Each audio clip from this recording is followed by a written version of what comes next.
Good morning, everybody. Welcome to Second Cup of Coffee. Pastor Tom with you. We are starting a new month in a new series called Nicodemus. Nicodemus is one of my favorite characters in the Bible. You find him in John, principally in John 3, and then at the end of the book. I don't have enough time on Second Cup of Coffee to go full deep dive into Nicodemus. But I wanted to talk to you this month about him in regards to John 3:16. Actually, even starting before then, Jesus is talking to Nicodemus who came to him at night. Okay?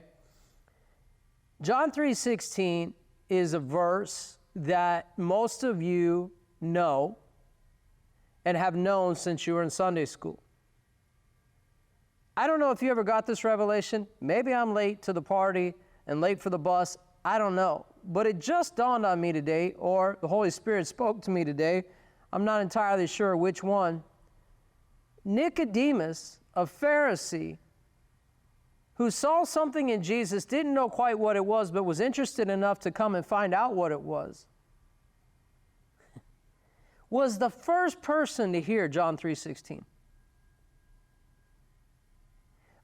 To me, that is so profound, because we look at the Pharisees and we castigate them and we say, it's because of them Jesus was crucified, and all of that it's true, right? And they gave him a hard time and they went after him. But Jesus, the first person that heard the verse that so many people have heard right before they got saved. The entry point to the gospel was first spoken to a Pharisee who was coming to Jesus at night. After John 3, he kind of disappears off the pages until he pops up again at the end when Jesus is now died on the cross, and him and a guy named Joseph of Arimathea take Jesus off the cross, and Nicodemus shows up with 100 pounds of aloe and myrrh to put on the body, and they wrap strips around the body and they put it into Joseph's tomb.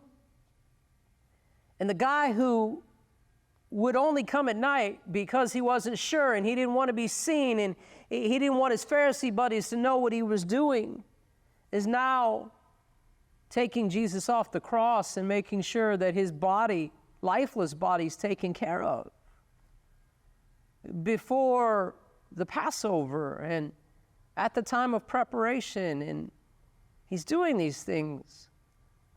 And it makes you wonder, why would he do that? We don't hear of Nicodemus getting a revelation. We don't hear of Nicodemus grabbing a hold of Jesus in a way that would lead him to walking out his faith in public and walking out his faith in front of the other Pharisees, walking out the faith in that you're taking down now a dead person who you thought was going to be the Messiah, taking them off the cross and still serving them. How do you get there? I think you get there because the words that Jesus spoke in John 3, even before John 3:16, he spoke them to Nicodemus and they became personal for Nicodemus. And they grew in Nicodemus till they bared fruit of obedience, no matter what the cost was. That's why the Bible is so important. That's why reading the Word is so important. That's why God, by the Spirit of God, speaking verses to you that become personal, that become your DNA, that become ingrained and written on your heart are so important, because when they bear fruit, they'll lead you to an obedience that you otherwise would not walk in.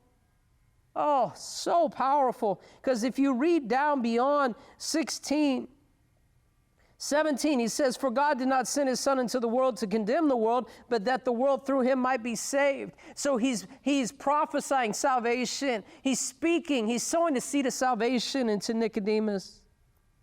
And he says in 18, "He who believes in him is not condemned, but he who does not believe is condemned already, because he's not believed in the name of the only begotten Son." And he's, again, sowing the seeds of salvation.